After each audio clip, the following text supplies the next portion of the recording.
ਸਤਿ ਸ਼੍ਰੀ ਅਕਾਲ। ਤੁਸੀਂ ਦੇਖ ਰਹੇ ਹੋ ਪੰਜਾਬ ਮੇਲ USA TV। ਮੈਂ ਹਾਂ ਬरुण कौर मान। ਖਬਰਾਂ ਦੇ ਬੁਲੇਟਿਨ ਵਿੱਚ ਤੁਹਾਡਾ ਸਵਾਗਤ ਹੈ। ਪੇਸ਼ ਨੇ ਪਹਿਲਾਂ ਚੋਣ ਦੀਆਂ ਖਬਰਾਂ। ਸਰਵਿਸ ਕੈਨੇਡਾ ਦੀਆਂ ਮੁਸ਼ਕਲਾਂ ਵਧਾ ਸਕਦੀਆਂ ਨੇ 43 ਲੱਖ ਪਾਸਪੋਰਟ ਅਰਜ਼ੀਆਂ। ਆਸਟ੍ਰੇਲੀਆ ਜਾਣ ਦੇ ਚਾਹਵਾਨਾਂ ਲਈ ਅਹਿਮ ਖਬਰ, ਸਰਕਾਰ ਨੇ ਲਿਆ ਕੁਝ ਖਾਸ ਫੈਸਲਾ। ਯੂਕਰੇਨ ਨੂੰ $1 ਅਰਬ ਹੋਰ ਦੇਵਾਂਗੇ, ਜੋ ਬਾਈਡਨ ਦਾ ਬਿਆਨ। ਅਮਰੀਕੀ ਅਰਥਚਾਰੇ ਨੂੰ ਕਿਰਤੀਆਂ ਦੇ ਹਾਣ ਦਾ ਬਣਾਵਾਂਗੇ, ਰਾਸ਼ਟਰਪਤੀ ਜੋ ਬਾਈਡਨ ਬੋਲੇ।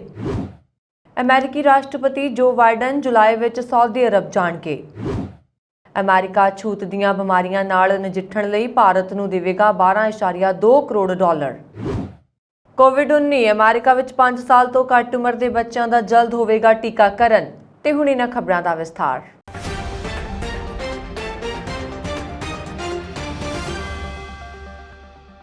ਸਰਵਿਸ ਕੈਨੇਡਾ ਦੇ ਦਾਅਵੇ ਥੋਥੇ ਸਾਬਤ ਹੋ ਰਹੇ ਨੇ ਤੇ ਪਾਸਪੋਰਟ ਨਵਿਆਉਣ ਜਾਂ ਨਵਾਂ ਪਾਸਪੋਰਟ ਬਣਾਉਣ ਲਈ ਕਤਾਰ ਵਿੱਚ ਲੱਗੇ ਲੋਕਾਂ ਨੂੰ ਘੰਟਿਆਂ ਬੱਧੀ ਉਡੀਕ ਕਰਨੀ ਪੈ ਰਹੀ ਹੈ। ਮਾਰਚ 2023 ਤੱਕ 43 ਲੱਖ ਪਾਸਪੋਰਟ ਅਰਜ਼ੀਆਂ ਆਉਣ ਦੀ ਪੇਸ਼ੀਨਗੋਈ ਨੇ ਕੈਨੇਡਾ ਦੇ ਰੋਜ਼ਗਾਰ ਅਤੇ ਸਮਾਜਿਕ ਵਿਕਾਸ ਵਿਭਾਗ ਨੂੰ ਕੰਬਣੀ ਛੇੜ ਦਿੱਤੀ ਹੈ, ਜੋ ਪਾਸਪੋਰਟ ਬਣਾਉਣ ਅਤੇ ਨਵਿਆਉਣ ਦੀ ਜ਼ਿੰਮੇਵਾਰੀ ਨਿਭਾਉਂਦਾ ਹੈ। ਗਲੋਬਲ ਨਿਊਜ਼ ਦੀ ਰਿਪੋਰਟ ਮੁਤਾਬਕ 12 ਜੂਨ ਨੂੰ ਖਤਮ ਹੋਏ ਹਫ਼ਤੇ ਦੌਰਾਨ 72% ਕੈਨੇਡੀਅਨਜ਼ ਨੂੰ ਨਵੇਂ ਪਾਸਪੋਰਟ ਲਈ 40 ਕੰਮਕਾਜੀ ਦਿਨ ਉਡੀਕ ਕਰਨੀ ਪਈ, ਜਦਕਿ ਖੁਦ ਸਰਵਿਸ ਕੈਨੇਡਾ ਦੇ ਦਫ਼ਤਰ ਪਹੁੰਚਣ ਵਾਲਿਆਂ ਨੂੰ 10 ਕੰਮਕਾਜੀ ਦਿਨਾਂ ਦੇ ਅੰਦਰ ਪਾਸਪੋਰਟ ਮਿਲ ਗਿਆ। ਆਸਟ੍ਰੇਲੀਆ ਵਿੱਚ ਹੁਨਰਮੰਦ ਕਾਮਿਆਂ ਦੀ ਮੰਗ ਵੱਧ ਗਈ ਹੈ। ਹੁਨਰਮੰਦ ਕਾਮਿਆਂ ਦੀ ਕਮੀ ਨੂੰ ਪੂਰਾ ਕਰਨ ਲਈ ਆਸਟ੍ਰੇਲੀਆ ਦੇ ਇਮੀਗ੍ਰੇਸ਼ਨ ਮੰਤਰੀ ਨੇ ਗ੍ਰਹਿ ਮਾਮਲਿਆਂ ਦੇ ਵਿਭਾਗ ਨੂੰ ਵੀਜ਼ਾ ਅਰਜ਼ੀਆਂ ਵਿੱਚ ਤੇਜ਼ੀ ਲਿਆਉਣ ਦੇ ਨਿਰਦੇਸ਼ ਦਿੱਤੇ ਨੇ। ਬੁੱਧਵਾਰ ਨੂੰ ਨਵੀਂ ਸਰਕਾਰ ਦੇ ਇਮੀਗ੍ਰੇਸ਼ਨ, ਸਿਟੀਜ਼ਨਸ਼ਿਪ, ਪ੍ਰਵਾਸ ਸੇਵਾਵਾਂ ਅਤੇ ਬਹੁ ਸੱਭਿਆਚਾਰਕ ਮਾਮਲਿਆਂ ਦੇ ਮੰਤਰੀ ਐਂਡਰਿਊ ਨੇ ਘੋਸ਼ਣਾ ਕੀਤੀ ਕਿ ਵੀਜ਼ਾ ਅਰਜ਼ੀਆਂ ਦੇ ਬੈਕਲੌਗ ਨੂੰ ਕਲੀਅਰ ਕਰਨਾ ਮੁੱਖ ਚਿੰਤਾ ਹੈ। ਉਹਨਾਂ ਨੇ ਟਿੱਪਣੀ ਕੀਤੀ ਹੈ ਕਿ ਵੀਜ਼ਾ ਅਰਜ਼ੀਆਂ ਦੀ ਪ੍ਰਕਿਰਿਆ ਵਿੱਚ ਅਸਧਾਰਨ ਦੇਰੀ ਨੂੰ ਭਾਈਚਾਰੇ ਅਤੇ ਸਾਬਕਾ ਸਰਕਾਰ ਦੁਆਰਾ ਸਾਲਾਂ ਤੋਂ ਉਠਾਇਆ ਗਿਆ ਹੈ। ਐਂਡਰਿਊ ਮੁਤਾਬਕ ਬਕਾਇਆ ਵੀਜ਼ਾ ਅਰਜ਼ੀਆਂ ਨੂੰ ਪ੍ਰੋਸੈਸ ਕਰਨਾ ਆਸਟ੍ਰੇਲੀਆਈ ਸਰਕਾਰ ਲਈ ਇੱਕ ਤਰਜੀਹ ਹੈ। ਉਹਨਾਂ ਨੇ ਗ੍ਰਹਿ ਮਾਮਲਿਆਂ ਦੇ ਵਿਭਾਗ ਕੋਲ ਵੀਜ਼ਾ ਪ੍ਰੋਸੈਸਿੰਗ ਦੀ ਮੌਜੂਦਾ ਸਥਿਤੀ ਬਾਰੇ ਆਪਣੀਆਂ ਚਿੰਤਾਵਾਂ ਉਠਾਈਆਂ ਨੇ ਅਤੇ ਉਹ ਇਹ ਯਕੀਨੀ ਬਣਾਉਣ ਲਈ ਵਚਨਬੱਧ ਨੇ ਕਿ ਵੀਜ਼ਾ ਅਰਜ਼ੀਆਂ ਦਾ ਸਮੇਂ ਸਿਰ ਨਿਪਟਾਰਾ ਕੀਤਾ ਜਾਵੇ। ਉਹਨਾਂ ਮੁਤਾਬਕ ਪਿਛਲੀ ਸਰਕਾਰ ਨੇ ਸਕਿਲਡ ਵਰਕਰ ਵੀਜ਼ਾ ਅਰਜ਼ੀਆਂ ਦੀ ਗਿਣਤੀ ਦੇ ਅੰਕੜੇ ਜਾਰੀ ਨਹੀਂ ਕੀਤੇ ਸਨ ਜੋ ਜਮ੍ਹਾਂ ਹੋਈਆਂ ਸਨ। ਹਾਲਾਂਕਿ 2014 ਵਿੱਚ 1,95,000 ਦੇ ਉੱਚ ਪੱਧਰ ਤੋਂ 2022 ਵਿੱਚ 96,000 ਤੱਕ ਆਸਟ੍ਰੇਲੀਆ ਵਿੱਚ ਹੁਨਰਮੰਦ ਅਸਥਾਈ ਵੀਜ਼ਾ ਧਾਰਕਾਂ ਦੀ ਕੁੱਲ ਗਿਣਤੀ ਘਟੀ ਹੈ। Australian chamber of commerce and industry ਦੇ CEO ਐਂਡਰਿਊ ਮੈਕਕੇਲਰ ਦੇ ਅਨੁਸਾਰ ਰੁਜ਼ਗਾਰ ਦਾਤਾ ਹੁਨਰਮੰਦ ਪ੍ਰਵਾਸੀਆਂ ਲਈ ਲੰਬੀ ਪ੍ਰੋਸੈਸਿੰਗ ਸਮਾਂ ਸੀਮਾਵਾਂ ਨਾਲ ਨਜਿੱਠ ਰਹੇ ਨੇ। ਉਹਨਾਂ ਨੇ ਅੱਗੇ ਕਿਹਾ ਕਿ ਲੰਬੇ ਵੀਜ਼ਾ ਪ੍ਰੋਸੈਸਿੰਗ ਉਡੀਕ ਨੂੰ ਘਟਾਉਣ ਲਈ ਹੋਰ ਸਰੋਤਾਂ ਦੀ ਲੋੜ ਹੈ। 2018 ਦੇ ਬਾਅਦ ਤੋਂ 476 ਵੀਜ਼ਾ ਲਈ ਇੰਤਜ਼ਾਰ ਦਾ ਸਮਾਂ, ਜੋ ਕਿ ਹਾਲ ਹੀ ਦੇ ਇੰਜੀਨੀਅਰਿੰਗ ਗ੍ਰੈਜੂਏਟਾਂ ਲਈ ਤਿਆਰ ਕੀਤਾ ਗਿਆ ਹੈ, ਜੋ 18 ਮਹੀਨਿਆਂ ਤੱਕ ਆਸਟ੍ਰੇਲੀਆ ਵਿੱਚ ਰਹਿਣਾ, ਕੰਮ ਕਰਨਾ ਜਾਂ ਅਧਿਐਨ ਕਰਨਾ ਚਾਹੁੰਦੇ ਨੇ, 41 ਮਹੀਨੇ ਤੱਕ ਵੱਧ ਗਿਆ ਹੈ।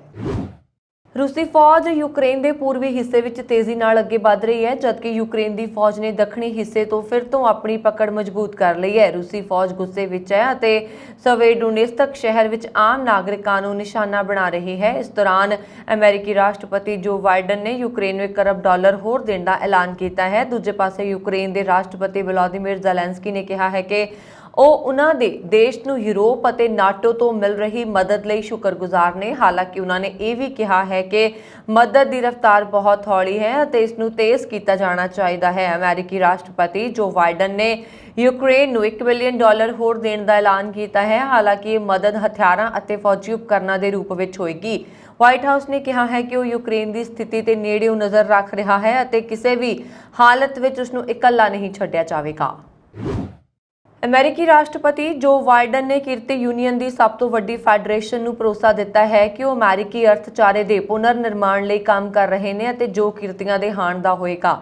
ਅਮਰੀਕੀ ਸਦਰ ਦੇ ਇਸ ਬਿਆਨ ਨੂੰ ਰਿਪਬਲਿਕਨਾਂ ਦੇ ਟਾਕਰੇ ਦੇ ਯਤਨ ਵਜੋਂ ਵੇਖਿਆ ਜਾ ਰਿਹਾ ਹੈ, ਕਿਉਂਕਿ ਹੱਥੀਂ ਕਿਰਤ ਕਰਨ ਵਾਲਿਆਂ ਦੀ ਸਭ ਤੋਂ ਵੱਧ ਵੋਟਾਂ ਰਿਪਬਲਿਕਨਾਂ ਨੂੰ ਪੈਂਦੀਆਂ ਨੇ। ਬਾਈਡਨ ਨੇ ਕਿਹਾ, ਸਾਨੂੰ ਯੂਨੀਅਨ ਨੂੰ ਹੱਲਾਸ਼ੇਰੀ ਦੇਣੀ ਚਾਹੀਦੀ ਹੈ।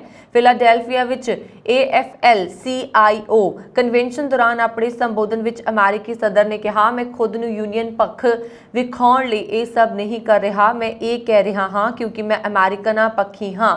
ਅਮਰੀਕੀ ਰਾਸ਼ਟਰਪਤੀ ਨੇ ਇਹ ਬਿਆਨ ਅਜਿਹੇ ਮੌਕੇ ਦਿੱਤਾ ਹੈ ਜਦੋਂ ਅਮਰੀਕਾ ਵਿੱਚ ਮਹਿੰਗਾਈ ਦਰ ਪਿਛਲੇ 4 ਦਹਾਕਿਆਂ ਵਿੱਚ ਆਪਣੇ ਸਿਖਰਲੇ ਪੱਧਰ ਤੇ ਹੈ। ਖੁਰਾਕੀ ਵਸਤਾਂ ਅਤੇ ਪੈਟਰੋਲੀਅਮ ਉਤਪਾਦਾਂ ਦੀਆਂ ਕੀਮਤਾਂ ਤੇਜ਼ੀ ਨਾਲ ਛੂਟ ਵਟਣ ਲੱਗੀਆਂ ਨੇ। ਰਾਸ਼ਟਰਪਤੀ ਨੇ ਕਨਵੈਨਸ਼ਨ ਵਿੱਚ ਮੌਜੂਦ ਲੋਕਾਂ ਨੂੰ ਚੇਤੇ ਕਰਵਾਇਆ ਹੈ ਕਿ ਕਰੋਨਾ ਮਹਾਮਾਰੀ ਦੇ ਬਾਵਜੂਦ ਉਹਨਾਂ ਦੀ ਨਿਗਰਾਨੀ ਵਿੱਚ ਘਰਾਂ 'ਚ ਨਿੱਤ ਵਰਤੋਂ ਵਾਲੀਆਂ ਵਸਤਾਂ ਦੀਆਂ ਕੀਮਤਾਂ ਨੂੰ ਸਥਿਰ ਰੱਖਿਆ ਗਿਆ ਹੈ।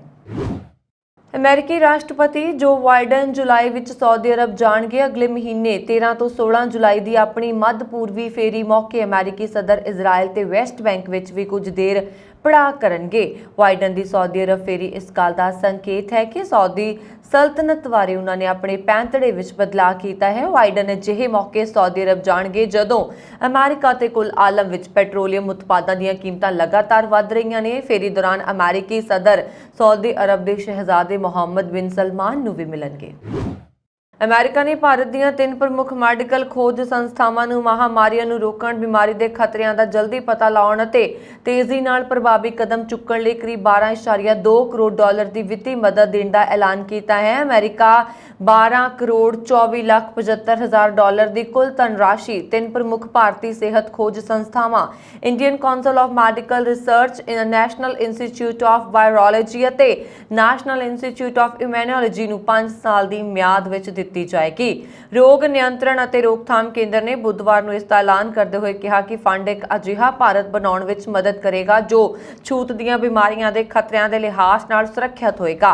CDC ਮੁਤਾਬਕ ਇਸ ਮਦਦ ਨਾਲ ICMR ਸੰਸਥਾਵਾਂ ਨੂੰ ਉੱਭਰਦੇ ਅਤੇ ਫਿਰ ਤੋਂ ਉੱਭਰਦੇ ਰੋਗਾਣੂਆਂ ਤੇ ਧਿਆਨ ਕੇਂਦਰਿਤ ਕਰਨ ਵਿੱਚ ਮਦਦ ਮਿਲੇਗੀ। ਪ੍ਰੈਸ ਬਿਆਨ ਵਿੱਚ ਕਿਹਾ ਗਿਆ ਹੈ ਕਿ ਇਸ ਦੇ ਮੁੱਖ ਉਦੇਸ਼ਾਂ ਵਿੱਚ ਸਿਹਤ ਆਧਾਰਿਤ ਦ੍ਰਿਸ਼ਟੀਕੋਣ ਜ਼ਰੀਏ ਜ਼ੂਨੋਟਿਕ ਬਿਮਾਰੀ ਦੇ ਪ੍ਰਕੋਪ ਦਾ ਪਤਾ ਲਗਾਉਣਾ ਅਤੇ ਉਸ ਨੂੰ ਕੰਟਰੋਲ ਕਰਨਾ, ਵੈਕਸੀਨ ਸੁਰੱਖਿਆ ਨਿਗਰਾਨੀ ਪ੍ਰਣਾਲੀਆਂ ਦਾ ਮੁਲਾਂਕਣ ਕਰਨਾ, ਮਹਾਮਾਰੀ ਵਿੱਚ ਜਨਤਕ ਸਿਹਤ ਕਰਮਚਾਰੀਆਂ ਦੀ ਸਮਰੱਥਾ ਨੂੰ ਵਧਾਉਣਾ ਅਤੇ ਉਸ ਨਾਲ ਨਜਿੱਠਣ ਆਦਿ ਸ਼ਾਮਲ ਹੈ। ਯੂਨਿਟਿਕ ਬਿਮਾਰੀਆਂ ਉਹ ਬਿਮਾਰੀਆਂ ਹੁੰਦੀਆਂ ਨੇ ਜੋ ਜਾਨਵਰਾਂ ਤੋਂ ਮਨੁੱਖਾਂ ਵਿੱਚ ਸੰਚਾਰਿਤ ਹੁੰਦੀਆਂ ਨੇ। CDC ਨੇ ਕਿਹਾ ਹੈ ਕਿ ICMR ਇਸ ਕੰਮ ਨੂੰ ਕਰਨ ਲਈ ਇੱਕ ਸ਼ਾਨਦਾਰ ਸਥਿਤੀ ਵਿੱਚ ਹੈ ਕਿਉਂਕਿ ਇਸ ਨੂੰ ਮੂਲ ਰੂਪ ਨਾਲ ਭਾਰਤ ਵਿੱਚ ਬਾਇਓਮੈਡੀਕਲ ਖੋਜ ਤੇ ਨਿਰਮਾਣ, ਤਾਲਮੇਲ ਅਤੇ ਪ੍ਰਚਾਰ ਲਈ ਇੱਕ ਸਿਖਰ ਸੰਸਥਾ ਵਜੋਂ ਸਥਾਪਿਤ ਕੀਤਾ ਗਿਆ ਸੀ ਅਤੇ ਹਾਲ ਹੀ ਦੇ ਸਾਲਾਂ ਵਿੱਚ ਇਸਨੇ ਛੂਤ ਦੀਆਂ ਬਿਮਾਰੀਆਂ ਦੀ ਪ੍ਰਯੋਗਸ਼ਾਲਾ ਆਧਾਰਿਤ ਨਿਗਰਾਨੀ ਵੀ ਕੀਤੀ ਹੈ। ਇਸ ਫੰਡ ਨੂੰ 30 ਸਤੰਬਰ 2022 ਤੋਂ ਜਾਰੀ ਕੀਤਾ ਜਾਏਗਾ ਜਿਸ ਲਈ ਕੇਵਲ ICMR ਅਤੇ ਇਸ ਦੀਆਂ ਸੰਸਥਾਵਾਂ ਹੀ ਯੋਗ ਨੇ। ਅਮਰੀਕਾ ਵਿੱਚ 5 ਸਾਲ ਤੋਂ ਘੱਟ ਉਮਰ ਦੇ ਬੱਚਿਆਂ ਲਈ ਕੋਵਿਡ-19 ਵਿਰੋਧੀ ਟੀਕੇ ਉਪਲਬਧ ਕਰਵਾਉਣ ਲਈ ਯਤਨ ਤੇਜ਼ ਕਰ ਦਿੱਤੇ ਗਏ ਨੇ। ਫੂਡ ਐਂਡ ਡਰੱਗ ਐਡਮਿਨਿਸਟ੍ਰੇਸ਼ਨ ਯਾਨੀ ਕਿ FDA ਵੈਕਸੀਨ ਸਲਾਹਕਾਰਾਂ ਨੇ ਛੋਟੇ ਬੱਚਿਆਂ ਲਈ ਮੋਡਰਨਾ ਅਤੇ Pfizer ਵੈਕਸੀਨ ਨੂੰ ਮਨਜ਼ੂਰੀ ਦੇ ਦਿੱਤੀ ਹੈ। ਮਾਹਰਾਂ ਨੇ ਸਰਬਸੰਮਤੀ ਨਾਲ ਵੋਟ ਦਿੱਤੀ ਹੈ ਕਿ ਇਹਨਾਂ ਵੈਕਸੀਨ ਪੂਰਕਾਂ ਦੇ ਲਾਭ 5 ਸਾਲ ਤੋਂ ਘੱਟ ਉਮਰ ਦੇ ਬੱਚਿਆਂ ਲਈ ਕਿਸੇ ਵੀ ਜ਼ੋਖਮ ਤੋਂ ਵੱਧ ਨੇ। ਦੇਸ਼ ਵਿੱਚ ਇਸ ਉਮਰ ਵਰਗ ਦੇ ਲਗਭਗ 1.8 ਕਰੋੜ ਬੱਚੇ ਨੇ। ਅਮਰੀਕਾ ਵਿੱਚ ਟੀਕਾਕਰਨ ਲਈ ਮਨਜ਼ੂਰ ਹੋਣ ਵਾਲਾ ਇਹ ਆਖਰੀ ਵਰਗ ਹੋਏਗਾ। ਜੇਕਰ ਸਾਰੇ ਰੈਗੂਲੇਟਰੀ ਕਦਮਾਂ ਨੂੰ ਮਨਜ਼ੂਰੀ ਦਿੱਤੀ ਜਾਂਦੀ ਹੈ ਤਾਂ ਇਸ ਉਮਰ ਸਮੂਹ ਲਈ ਖੁਰਾਕ ਅਗਲੇ ਹਫ਼ਤੇ ਤੱਕ ਉਪਲਬਧ ਹੋ ਸਕਦੀ ਹੈ। ਕੰਸਾਸ ਸਿਟੀ ਵਿੱਚ ਬੱਚਿਆਂ ਦੇ ਹਸਪਤਾਲ ਨਾਲ ਜੁੜੇ ਜੇ ਪੋਰਟਨੋਏ ਨੇ ਕਿਹਾ ਕਿ ਇਸ ਉਮਰ ਸਮੂਹ ਲਈ ਲੰਬੇ ਸਮੇਂ ਤੋਂ ਟੀਕਿਆਂ ਦਾ ਇੰਤਜ਼ਾਰ ਹੈ। ਬਹੁਤ ਸਾਰੇ ਮਾਪੇ ਅਜਿਹੇ ਹਨ ਜੋ ਇਹ ਟੀਕੇ ਚਾਹੁੰਦੇ ਨੇ ਅਤੇ ਮੈਨੂੰ ਲੱਗਦਾ ਹੈ ਕਿ ਜੇਕਰ ਉਹ ਚਾਹੁੰਦੇ ਹਨ ਤਾਂ ਉਹ ਸਾਨੂੰ ਉਹਨਾਂ ਨੂੰ ਵੈਕਸੀਨ ਲਗਵਾਉਣ ਦਾ ਵਿਕਲਪ ਦੇਣਾ ਚਾਹੀਦਾ ਹੈ। ਫਾਈਜ਼ਰ ਦਾ ਕੋਵਿਡ ਵਿਰੋਧੀ ਟੀਕਾ 6 ਮਹੀਨੇ ਤੋਂ 4 ਸਾਲ ਤੱਕ ਦੇ ਬੱਚਿਆਂ ਲਈ ਹੈ ਜਦਕਿ ਮਾਡਰਨਾ ਦਾ ਟੀਕਾ 6 ਮਹੀਨੇ ਤੋਂ 5 ਸਾਲ ਤੱਕ ਦੇ ਬੱਚਿਆਂ ਲਈ ਹੈ। ਅਮਰੀਕਾ ਦੇ ਯੈਲੋਸਟੋਨ ਵਿੱਚ ਹੜ੍ਹ ਆਉਣ ਕਾਰਨ ਦੇਸ਼ ਦੇ ਸਭ ਤੋਂ ਪੁਰਾਣੇ ਰਾਸ਼ਟਰੀ ਪਾਰਕ ਵਿੱਚੋਂ 10,000 ਤੋਂ ਵੱਧ ਸੈਲਾਨੀਆਂ ਨੂੰ ਬਾਹਰ ਕੱਢਣ ਦਾ ਹੁਕਮ ਦਿੱਤਾ ਗਿਆ ਹੈ। ਹੜ੍ਹ ਕਾਰਨ ਕਈ ਪੁਲ ਅਤੇ ਸੜਕਾਂ ਰੁੜ ਗਈਆਂ ਨੇ। ਹਾਲਾਂਕਿ ਅਜੇ ਤੱਕ ਕਿਸੇ ਜਾਨੀ ਨੁਕਸਾਨ ਦੀ ਖਬਰ ਨਹੀਂ ਹੈ। ਤਿੰਨਾਂ ਰਾਜਾਂ ਵਿੱਚ ਫੈਲੇ ਇਸ ਵਿਸ਼ਾਲ ਪਾਰਕ ਵਿੱਚ ਕੇਵਲ ਕੈਂਪ ਵਿੱਚ ਮੌਜੂਦ ਲੋਕ ਹੀ ਬਚੇ ਸਨ ਜੋ ਹੁਣ ਉੱਥੋਂ ਬਾਹਰ ਨਿਕਲ ਚੁੱਕੇ ਨੇ। ਸੁਪਰਡੈਂਟ ਕੈਂਪ ਸ਼ੋਲੇ ਨੇ ਕਿਹਾ ਕਿ ਯੈਲੋਸਟੋਨ ਨੈਸ਼ਨਲ ਪਾਰਕ ਇੱਕ ਹਫ਼ਤੇ ਲਈ ਬੰਦ ਰਹਿ ਸਕਦਾ ਹੈ ਅਤੇ ਹੋ ਸਕਦਾ ਹੈ ਕਿ ਉੱਤਰੀ ਪ੍ਰਵੇਸ਼ ਦੁਆਰਾ ਇਸ ਸਾਲ ਗਰਮੀ ਵਿੱਚ ਦੁਬਾਰਾ ਖੋਲ੍ਹਿਆ ਹੀ ਨਾ ਜਾਵੇ। ਇਸ ਸਾਲ ਯੈਲੋਸਟੋਨ ਨੈਸ਼ਨਲ ਪਾਰਕ ਦੀ 150ਵੀਂ ਵਰ੍ਹੇਗੰਢ ਹੈ। ਸ਼ੌਲੀ ਨੇ ਕਿਹਾ ਹੈ ਕਿ ਪਾਣੀ ਦਾ ਪੱਧਰ ਅਜੇ ਵੀ ਵਧ ਰਿਹਾ ਹੈ। ਇਸ ਹਫ਼ਤੇ ਦੇ ਅੰਤ ਵਿੱਚ ਦੁਬਾਰਾ ਹੜ੍ਹ ਆਉਣ ਦੀ ਸੰਭਾਵਨਾ ਹੈ। ਰਿਪਬਲਿਕਨ ਕਿੰਗਮੇਕਰ ਅਤੇ ਸਾਬਕਾ ਰਾਸ਼ਟਰਪਤੀ ਡੋਨਾਲਡ ਟਰੰਪ ਨਵੰਬਰ ਵਿੱਚ ਅਮਰੀਕਾ ਵਿੱਚ ਹੋਣ ਵਾਲੀਆਂ ਮਹੱਤਵਪੂਰਨ ਮੱਧਕਾਲੀ ਚੋਣਾਂ ਦੀਆਂ ਪ੍ਰਾਇਮਰੀ ਚੋਣਾਂ ਵਿੱਚ ਮਜ਼ਬੂਤੀ ਨਾਲ ਉੱਭਰ ਰਹੇ ਨੇ। ਮੰਗਲਵਾਰ ਨੂੰ South Carolina, Alabama, Arkansas, Nevada, Georgia ਅਤੇ ਟੈਕਸਾਸ ਵਿੱਚ ਟਰੰਪ ਪੱਖੀ ਉਮੀਦਵਾਰਾਂ ਨੇ ਜਿੱਤ ਹਾਸਲ ਕੀਤੀ ਹੈ। ਹੁਣ ਤੱਕ ਕੁੱਲ 28 ਪ੍ਰਾਇਮਰੀਜ਼ ਚੋਂ 21 ਸੂਬਿਆਂ 'ਚ ਟਰੰਪ ਰਿਪਬਲਿਕਨ ਪਾਰਟੀ ਦੇ ਨੇਤਾਵਾਂ ਨੇ ਜਿੱਤ ਦਰਜ ਕੀਤੀ ਹੈ। ਕੈਰੋਲੀਨਾ, ਦੱਖਣੀ ਕੈਰੋਲੀਨਾ ਵਿੱਚ ਵੱਡੀ ਸਫਲਤਾ ਟਰੰਪ ਨੂੰ ਸਭ ਤੋਂ ਵੱਧ ਸਮਰਥਨ ਮਿਲਿਆ ਹੈ। ਦਰਅਸਲ ਕੈਪੀਟਲ ਹਿੰਸਾ ਤੋਂ ਬਾਅਦ ਟਰੰਪ ਦੇ ਖਿਲਾਫ ਮਹਾਦੋਸ਼ ਦਾ ਸਮਰਥਨ ਕਰਨ ਵਾਲੇ 5 ਵਾਰ ਦੇ ਰਿਪਬਲਿਕਨ ਉਮੀਦਵਾਰ टिम राइस प्राइमरी चोण हार गए। ट्रंप ने इस बार राइस का समर्थन नहीं किया। जोसेफ लोवांडो ने नेवादा के गवर्नर लिए रिपब्लिकन पार्टी के उम्मीदवारों वजों जित दर्ज की है। एक पासे अमेरिका विच गन हिंसा ते कंट्रोल की मांग जोरदार ढंग नाल उठाई जा रही है। दूसरे पासे स्कूलों में हो रही गोलीबारी दी घटनावां के मद्देनज़र स्कूलों में अध्यापकों ते बच्चों की सुरक्षा लई कदम चुके जा रहे हैं। ओयो के गवर्नर माइक डिवाइन ने एक बिल ते दस्तखत कर दिते हैं, जिस सदका अध्यापक ते स्टाफ अपने नाल हथियार आसानी नाल लिजा सकणगे। रिपब्लिकन के समर्थन वाले इस बिल तहत स्कूल के हथियारबंद गार्ड लई सिखलाई समा 700 घंटिया तो घटा के 24 घंटे कर दिता है। रिपब्लिकन आगू गवर्नर डिवाइन ने कहा कि 700 घंटिया की सिखलाई लॉ इनफोर्समेंट अधिकारियों ਨੂੰ ਦਿੱਤੀ ਜਾਂਦੀ है, जबकि इस सिखलाई नाल जुड़े सुरक्षा गार्ड सीधे तौर पर किसी स्कूल की सुरक्षा लिए जिम्मेवार नहीं हैं।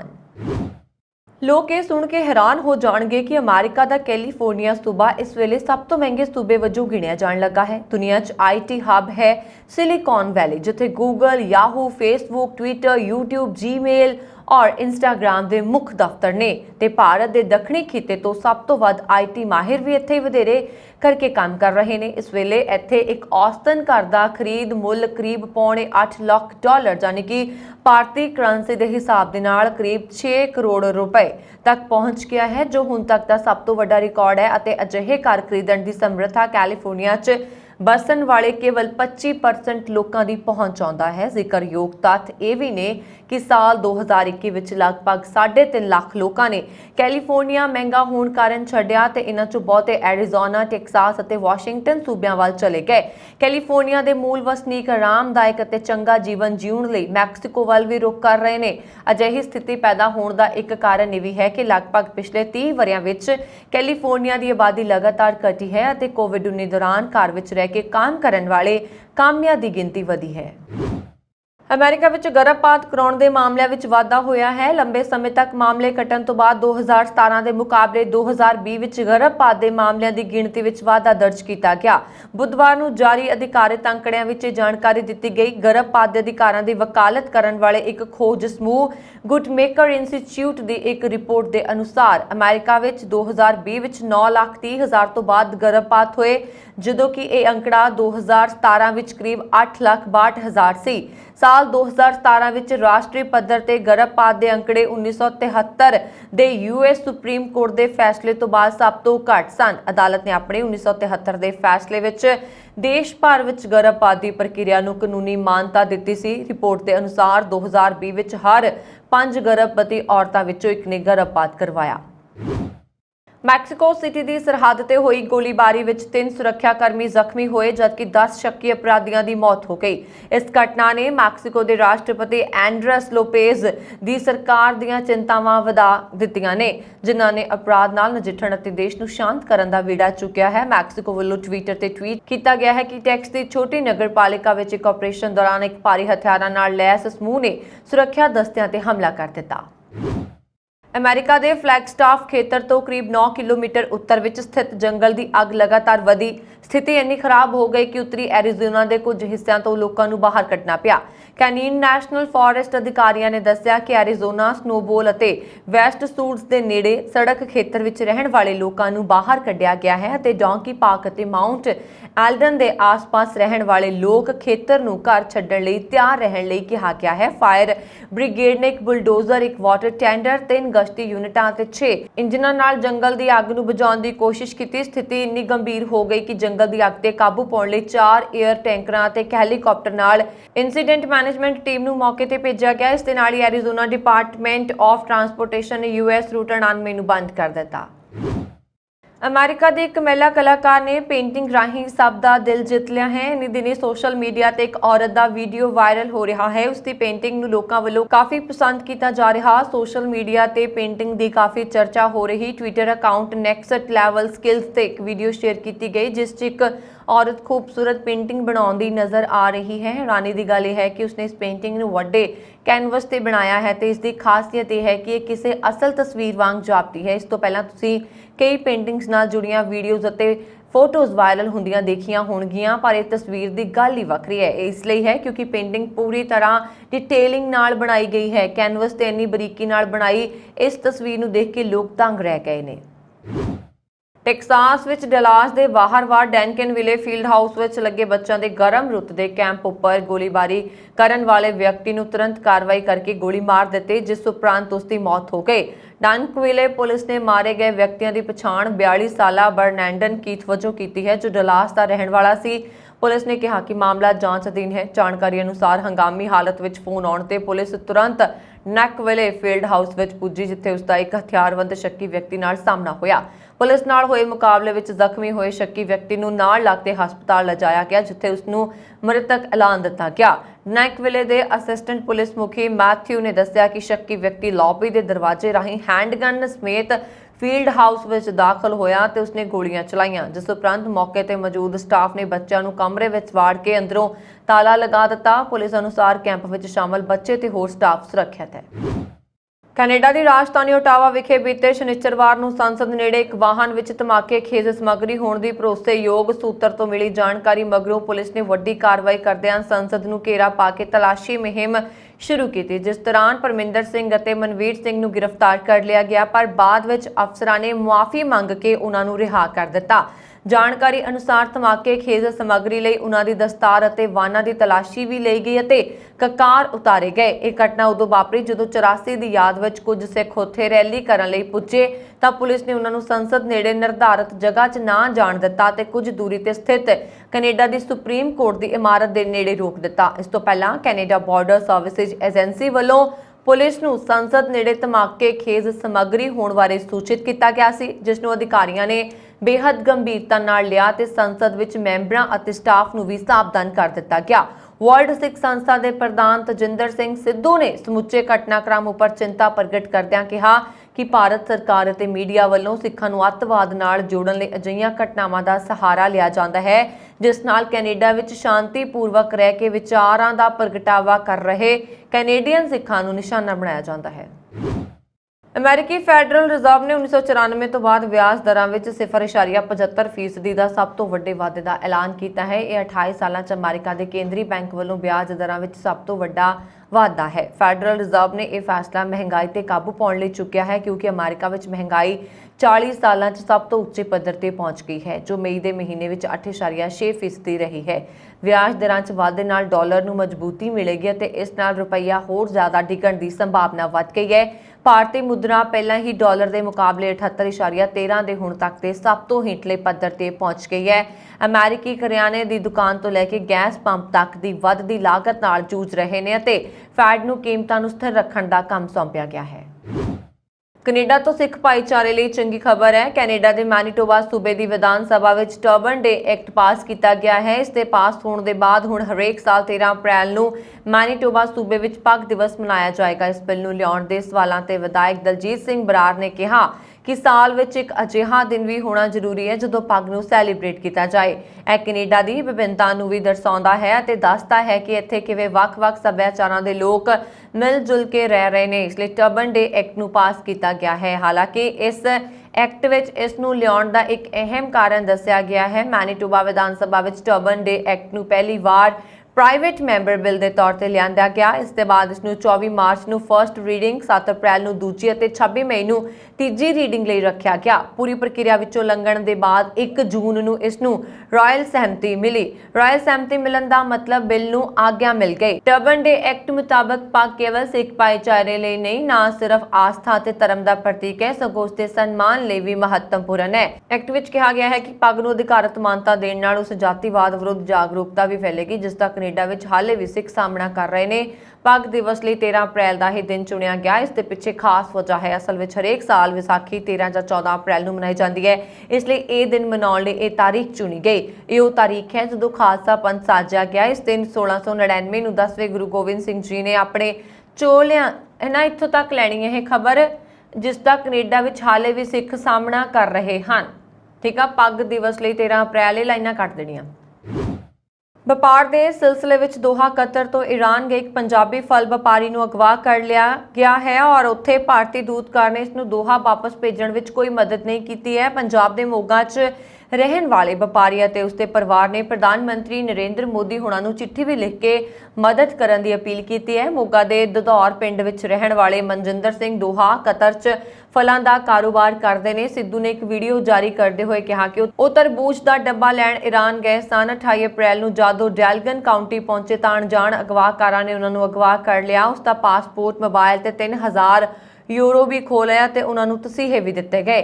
ਅਗਵਾਕਾਰਾਂ ਨੇ ਸਿੱਧੂ ਦੀ ਰਿਹਾਈ ਲਈ 20 ਲੱਖ ਰੁਪਏ ਦੀ ਫਰੌਤੀ ਦੀ ਮੰਗ ਕੀਤੀ ਸੀ। ਦੁਬਈ ਵਿੱਚ ਹੀ ਕਾਰਪੈਂਟਰ ਦਾ ਕੰਮ ਕਰਨ ਵਾਲੇ ਸਿੱਧੂ ਦੇ ਭਰਾ ਜਸਵਿੰਦਰ ਸਿੰਘ ਇੰਨੇ ਪੈਸੇ ਨਹੀਂ ਦੇ ਪਾ ਰਹੇ ਸਨ। ਅਗਵਾਕਾਰਾਂ ਨਾਲ ਗੱਲਬਾਤ ਕਰਨ ਤੋਂ ਬਾਅਦ ਉਹ ਸਿੱਧੂ ਨੂੰ 10 ਲੱਖ ਰੁਪਏ ਵਿੱਚ ਛੱਡਣ ਲਈ ਤਿਆਰ ਹੋ ਗਏ। ਸਿੱਧੂ ਦੀ ਭੈਣ ਸੰਦੀਪ ਕੌਰ ਨੇ ਆਪਣੇ ਰਹਿਣ ਵਿੱਚ ਕਿਸੇ ਤਰ੍ਹਾਂ ਨਾਲ ਦੁਬਈ ਵਿੱਚ ਹਵਾਲਾ ਰਾਹੀਂ ਫਰੌਤੀ ਦਿੱਤੀ। ਇਸ ਦੇ ਬਾਵਜੂਦ ਅਗਵਾਕਾਰਾਂ ਨੇ ਸਿੱਧੂ ਨੂੰ ਨਹੀਂ ਛੱਡਿਆ। 24 ਮਈ ਨੂੰ ਸਿੱਧੂ ਕਿਸੇ ਤਰ੍ਹਾਂ ਨਾਲ ਬਿਨਾਂ ਪੈਸੇ ਦੇ ਅਗਵਾਕਾਰਾਂ ਦੇ ਚੁੰਗਲ 'ਚੋਂ ਭੱਜ ਨਿਕਲੇ। ਉਸ ਤੋਂ ਬਾਅਦ ਉਹ ਪਹਾੜਾਂ ਅਤੇ ਨਦੀ ਰਾਹੀਂ ਤਹਿਰਾਨ ਪਹੁੰਚੇ ਤੇ ਰਸਤੇ ਵਿੱਚ ਉਸਨੇ ਕਈ ਲੋਕਾਂ ਤੋਂ ਲਿਫਟ ਵੀ ਲਈ। ਸਿੱਧੂ ਨੇ ਕਿਹਾ ਕਿ ਜਦੋਂ ਤਹਿਰਾਨ ਵਿੱਚ ਭਾਰਤੀ ਦੂਤਘਰ ਗਏ ਤਾਂ ਉਸ ਨਾਲ ਚੰਗਾ ਵਿਵਹਾਰ ਨਹੀਂ ਕੀਤਾ ਗਿਆ। ਉਸ ਨੂੰ ਦੋਹਾ ਵਾਪਸ ਭੇਜਣ ਲਈ 1 ਲੱਖ ਰੁਪਏ ਦੀ ਮੰਗ ਕੀਤੀ ਗਈ। ਸਿੱਧੂ ਦੀ ਮਾਂ ਬਲਵਿੰਦਰ ਕੌਰ ਨੇ ਕਿਹਾ ਕਿ ਤਹਿਰਾਨ ਵਿੱਚ ਭਾਰਤੀ ਦੂਤਘਰ ਨੇ ਨਾ ਤਾਂ ਗੱਲਬਾਤ ਕੀਤੀ ਅਤੇ ਨਾ ਹੀ ਉਹਨਾਂ ਦੇ ਬੇਟੇ ਨਾਲ ਮੁਲਾਕਾਤ ਕੀਤੀ। ਉਹਨਾਂ ਨੇ ਪੀਐਮ ਮੋਦੀ ਨੂੰ ਅਪੀਲ ਕੀਤੀ ਹੈ ਕਿ ਉਹਨਾਂ ਦੇ ਬੇਟੇ ਦੀ ਮਦਦ ਕੀਤੀ ਜਾਵੇ। ਈਰਾਨ ਅਤੇ UAE ਦੀ ਅਥਾਰਟੀਜ਼ ਨਾਲ ਗੱਲਬਾਤ ਕਰਕੇ ਇੰਟਰਪੋਲ ਰਾਹੀਂ ਕਿਡਨੈਪਿੰਗ ਕੇਸ ਨੂੰ ਹੱਲ ਕਰਵਾਇਆ ਜਾਵੇ। ਦਿਨ ਸਮੇਂ ਪੈ ਰਹੀ ਕਹਿਰ ਦੀ ਗਰਮੀ ਨੇ ਸੂਬੇ ਦੇ ਲੋਕਾਂ ਦਾ ਬੁਰਾ ਹਾਲ ਕੀਤਾ ਹੋਇਆ ਸੀ, ਜਿਸ ਦੌਰਾਨ ਵੱਧ ਤੋਂ ਵੱਧ ਪਾਰਾ 44 ਡਿਗਰੀ ਦੇ ਨੇੜੇ ਦਰਜ ਕੀਤਾ ਗਿਆ। ਪੰਜਾਬ ਵਿੱਚ ਸ਼ਾਮ 7:30 ਵਜੇ ਦੇ ਕਰੀਬ ਮੌਸਮ ਵਿੱਚ ਅਚਾਨਕ ਬਦਲਾਅ ਆਇਆ। ਇਸ ਦੌਰਾਨ ਧੂੜ ਭਰੀ ਹਨੇਰੀ ਚੱਲਣ ਅਤੇ ਆਸਮਾਨ ਵਿੱਚ ਬੱਦਲ ਛਾਏ ਰਹਿਣ ਨਾਲ ਕੜਾਕੇ ਦੀ ਗਰਮੀ ਤੋਂ ਰਾਹਤ ਮਿਲਣ ਲੱਗੀ ਹੈ। ਪੰਜਾਬ ਦੇ ਕਈ ਜ਼ਿਲ੍ਹਿਆਂ ਵਿੱਚ ਪਏ ਮੀਂਹ ਨੇ ਲੋਕਾਂ ਨੂੰ ਅੱਤ ਦੀ ਗਰਮੀ ਤੋਂ ਵੱਡੀ ਰਾਹਤ ਦਿੱਤੀ ਹੈ। ਪੰਜਾਬ ਲਈ ਮੌਸਮ ਵਿਭਾਗ ਦੀ ਭਵਿੱਖਬਾਣੀ ਬਿਲਕੁਲ ਸਹੀ ਸਾਬਤ ਹੋਈ ਹੈ। ਗਰਮੀਆਂ ਦੇ ਪ੍ਰਕੋਪ ਵਿਚਕਾਰ ਠੰਡੀਆਂ ਹਵਾਵਾਂ ਅਤੇ ਮੀਂਹ ਨੇ ਲੋਕਾਂ ਨੂੰ ਵੱਡੀ ਰਾਹਤ ਦਿੱਤੀ ਹੈ। ਭਾਰੀ ਮੀਂਹ ਦੇ ਨਾਲ-ਨਾਲ ਹਨੇਰੀ ਵੀ ਚੱਲੀ ਹੈ। ਤੜਕਸਾਰ ਤੋਂ ਹੀ ਪੰਜਾਬ ਭਰ ਵਿੱਚ ਭਾਰੀ ਮੀਂਹ ਪਿਆ। ਭਾਵੇਂ ਥੋੜੇ ਸਮੇਂ ਲਈ ਮੀਂਹ ਪਿਆ, ਪਰ ਇਸ ਨਾਲ ਲੋਕਾਂ ਨੂੰ ਕਾਫੀ ਰਾਹਤ ਮਿਲੀ ਹੈ। ਮੌਸਮ ਵਿਭਾਗ ਮੁਤਾਬਕ ਆਉਣ ਵਾਲੇ ਦਿਨਾਂ ਵਿੱਚ ਦਿੱਲੀ, ਪੰਜਾਬ, ਹਰਿਆਣਾ, ਚੰਡੀਗੜ੍ਹ ਅਤੇ ਰਾਜਸਥਾਨ ਵਿੱਚ ਤੂਫਾਨ ਆ ਸਕਦਾ ਹੈ। ਦਿੱਲੀ ਵਿੱਚ 18 ਜੂਨ ਤੱਕ ਮੀਂਹ ਪੈਣ ਦੀ ਭਵਿੱਖਬਾਣੀ ਕੀਤੀ ਗਈ ਹੈ।